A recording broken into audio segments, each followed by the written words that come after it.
La propiedad en el derecho romano. Antes que nada, comenzaremos definiendo el concepto de propiedad.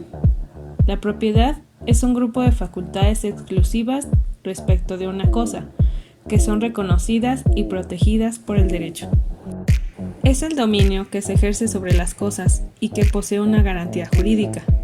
Se puede diferenciar fácilmente del concepto de posesión, ya que la posesión es un hecho y la propiedad es un derecho. Es decir que puede haber posesión sin propiedad y propiedad sin posesión. Por ejemplo, un ladrón posee una casa de la cual no es propietario. Asimismo, puede existir un dueño de una casa y ésta le ha sido hurtada. También podemos resumir el concepto diciendo que la propiedad es un derecho real que no requiere de un poder físico directo y continuo sobre la cosa para poder existir. A continuación, mencionaremos los elementos que conforman la propiedad. Ius fruendi es el derecho de utilizar los frutos que crea la cosa, el derecho de disfrutar. Ius utendi se refiere al poder utilizar la cosa sin alterar la integridad de ésta, de uso exclusivo para bienes no consumibles. Ius abutendi. Este elemento permite disponer del objeto, consumirlo, enajenarlo, entre otras cosas. Es el derecho que se tiene de abusarlo. Dentro de la propiedad existen diversos tipos. El primero es la propiedad civil o quiritaria. La propiedad civil o quiritaria es la propiedad adquirida con arreglo al derecho de los quirites o dominum ex iure quiritum, es decir, es el señorío jurídico más pleno que con fundamento en el ius civile puede obtenerse sobre las cosas. Sus características son que es de uso exclusivo para los ciudadanos romanos. Puede recaer tanto en bienes muebles como en fundos, los cuales deben estar situados en el suelo itálico. También se transmite a través de las formas establecidas por el ius civile y es defendida con la rei vindicatio. Propiedad bonitaria es el tener una cosa in bonis, es decir, entre los bienes. También es llamada propiedad pretoria, ya que es protegida por el pretor mediante el otorgamiento al titular de la actio publiciana, para que pueda demandar la cosa o a través de una concesión de excepciones oportunas, cuando el propietario bonitario es demandado. Propiedad provincial. En este caso, los fundos situados en el suelo provincial no son susceptibles de tenerse ni en propiedad quiritaria ni en propiedad bonitaria, pues pertenecen al dominio soberano del príncipe. Propiedad peregrina. Los peregrini no pueden ser titulares de dominum ex iure quiritum en virtud de que su estatus y capacidad jurídica se regulan por las normas de ius gentium y no por las de ius civile. A continuación, explicaremos algunos puntos extra sobre la propiedad. Extra número 1. Contenido. Al ser la propiedad la cosa misma, en cuanto pertenece a alguien, su contenido depende de la modalidad de aprovechamiento de la cosa. Puede ser esto mediante 3 puntos distintos. El primero es actos de simple uso, que consiste en la utilidad de una cosa sin alterar su integridad o la de sus productos. Esto viene abarcando bienes no consumibles. Actos de disfrute. Consiste en consumir los frutos de una cosa sin alterarla. Actos de disposición.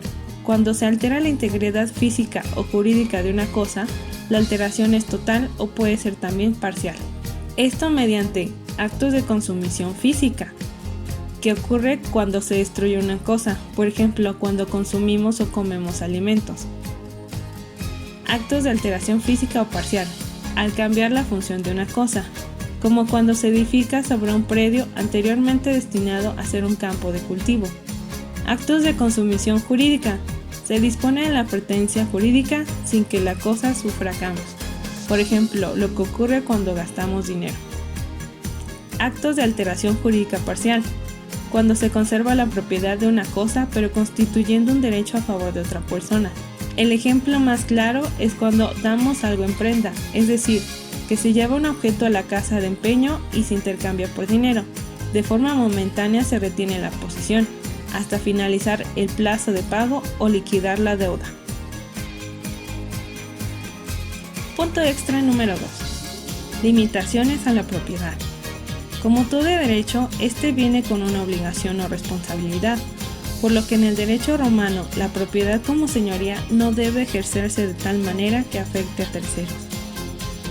Limitaciones legales de la propiedad son la serie de prohibiciones que restringen el derecho del propietario. Por ejemplo, estaba prohibido incinerar o inhumar cadáveres dentro de una ciudad o fuera de la ciudad cuando estuviese a menos de 70 pies de una edificación. Solo mediante la autorización de pontífices, el propietario del suelo puede exhumar un cadáver sepultado dentro de su predio por otra persona sin el consentimiento de esta última. Los propietarios de fundos limítrofes con una vía pública están obligados a conservarla en condiciones de ser transitada, así como los propietarios negligentes que están obligados a tolerar el paso de las caballerías por cualquier parte de sus fundos. Los propietarios de fundos colindantes con ríos navegables están obligados a permitir el uso público de las riberas para la práctica de maniobras relacionadas con la navegación. También se prohíbe que el propietario pueda demoler un edificio para especular con los materiales que resultasen de esta demolición. Expropiación. En el diccionario podemos encontrar que es la apropiación de una cosa que pertenece a otra persona, por motivos de utilidad pública y a cambio generalmente de una indemnización.